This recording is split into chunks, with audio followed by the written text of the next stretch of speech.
Hello and welcome to Business Weekly with Business News Wales. I am your host, Connor Simmons. Coming up on the show this week, plans for the new energy island in Swansea Bay have been unveiled. We spoke to Councillor Rob Stewart, Chairman of the City Deal Joint Committee, to find out how far along the project is. Iwan Thomas of Planed explains why it's important that we try and keep Welsh students in Wales. And the Social Business Awards have launched. We spoke to Glenn Bowen of the Wales Cooperative Centre to find out how these awards celebrate the achievements of the sector. All of that and more coming up. But first, new plans for major renewable energy development in Swansea Bay are financially viable, according to an independent report.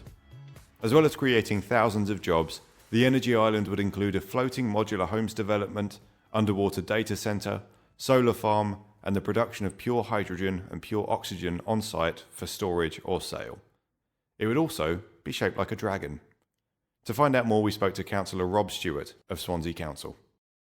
So the Dragon Energy Island concept is a new proposal which builds upon the previous proposal for a tidal lagoon at Swansea Bay. It is an innovative approach which differs from the previous approach in terms of how the electricity is generated, what it's used for, but also using the bowl that's created for new additional purposes.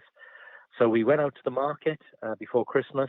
We had a significant response from a number of multinationals saying that they believed they could deliver the lagoon and provided us with some innovative options as to how we could up the revenues and reduce the costs. And that's what the new proposal seeks to do.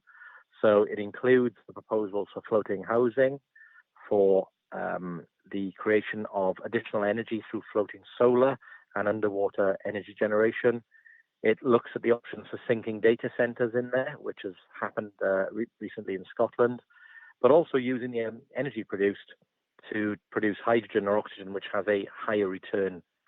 Now, in addition to that, we've also spoken to councils across Wales around whether they'd be prepared to take energy from the lagoon once it's built, and we're having positive discussions about that.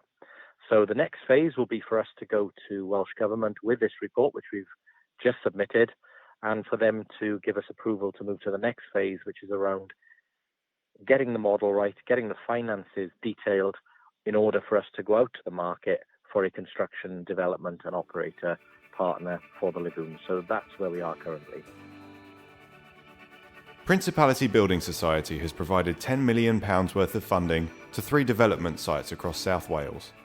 The sites, developed by Taff Housing Association, are situated in Cardiff, Bradder and St Mellons and will provide over 170 residents with affordable, modern housing. To find out more, we spoke to Jan Quarrington at Principality. Principality Commercial has supported lots of affordable and social housing schemes right across Wales. We've recently lent 10 million of funding to Taff Housing Association to help them to develop 3 new development schemes. One of the schemes is on the former site of F.A. Jones Decorators in Penarth Road, Cardiff, which is nearly complete. Another development scheme they've got is for 33 flats at the Droke in Old St Mellons, which is due to complete next year. And overall, we including a site in Bradder, we will have helped Taff to build more than 70 new homes. And the Principality has also played a big part in funding the Mill at Campton, which is a major regeneration project for Cardiff, which when it's all complete, will see around 800 new homes. Half of those will be for affordable rent. Should more be done to ensure Welsh students study in Wales? Perhaps so, according to a panel at the Cardiff University IWA debate. Iwan Thomas, CEO of Planed, believes that the rate at which students leave the country is leading to a brain drain, and he is planning to do something about it. I spoke to Iwan to find out what that is. The Institute of Welsh Affairs organised a debate recently in Cardiff looking at the issue of what they call the brain drain of students leaving Wales, and was there more that we could do to ensure that Welsh students actually did stay and study in Wales. Personally, obviously, I think it's not a straight kind of black and white answer. I think it depends on what sectors you're looking at, because for some areas of expertise, I think it is useful for young people to leave a county such as Pembrokeshire, in which obviously Planed is working currently, that they do go elsewhere and gain new skills with the intention of bringing them back at a later date and bringing that wealth of additional experience from both life, work and so forth back into a county like Pembrokeshire. However, for some of our economic sectors and businesses within a county such as Pembrokeshire, and those businesses which Planed work with on a continual basis, there is a obvious kind of positive outcome for retaining young people to study within Wales and perhaps even closer to home. Obviously, we have Pembrokeshire College on our doorstep. We have University of Wales, Trinity St David in Carmarthen, and looking at those opportunities so people who perhaps can't afford to go away to university can stay within county, but also then be kind of working closely with employers and businesses within the county whilst still to continue with their studies as well. The 2019 Social Business Awards Wales have been officially launched and are open for applications, recognising excellence among the social business sector in Wales.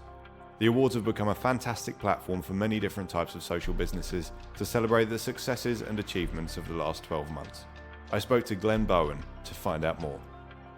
We run the Social Business Wales Awards every year in Wales, aimed at promoting the social businesses across Wales and the good work that they're doing.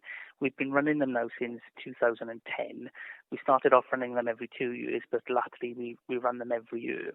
And it's a great opportunity for all of those good social businesses out there to come onto the platform and tell the world really what they're doing, what they're selling, what they've got to offer, and try and get to the consumers and to say to the consumers, look, if you're thinking of purchasing things from businesses, consider purchasing things from a more ethical business, such as the social businesses that we promote. And when we talk about social businesses, we include social enterprises, co-ops, and employee-owned businesses in that banner really of social businesses. Launched in April 2019, an AI chatbot known as AltBot has just successfully completed its first month as the UK's first artificial intelligence business energy comparison bot. AltBot is an intelligent chatbot with a detailed business energy comparison tool to help SME businesses in the UK get the best deals on their energy. To find out more, I spoke to Dan Ashman of Amber Energy.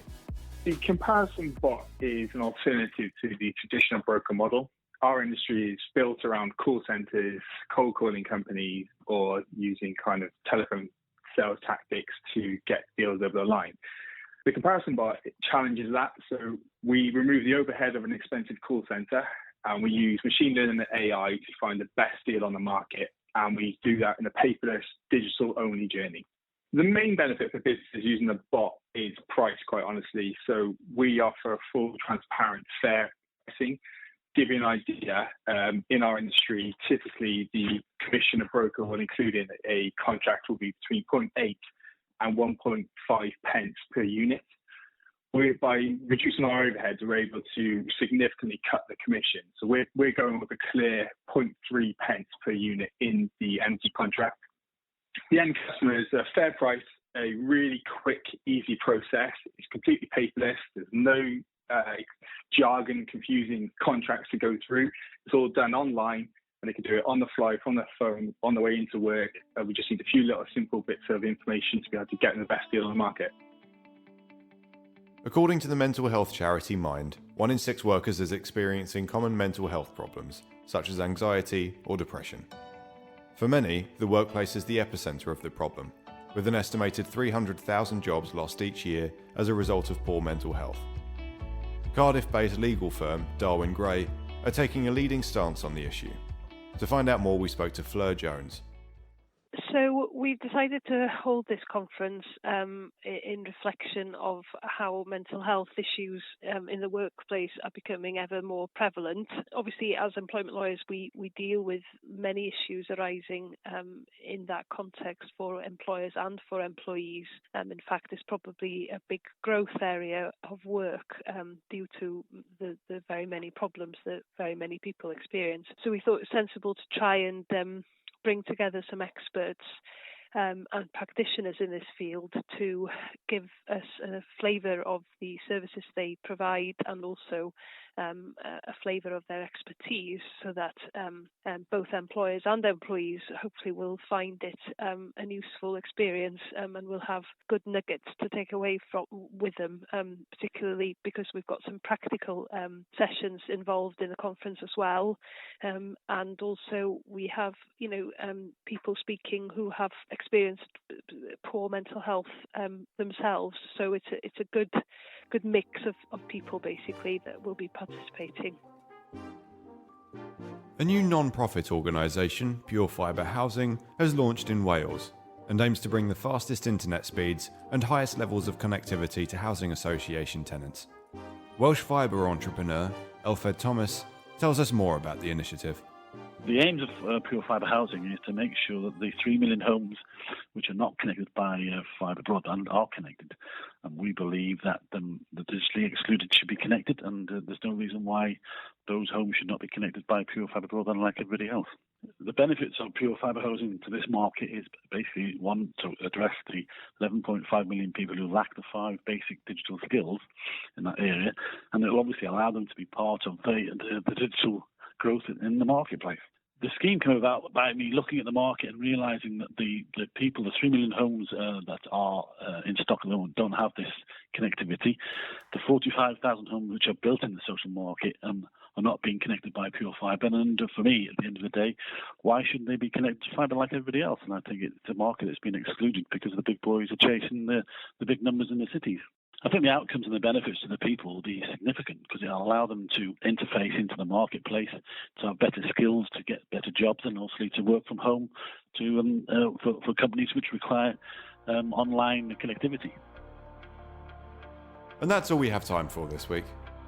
For any more business news from Wales, you can always find us on businessnewswales.com.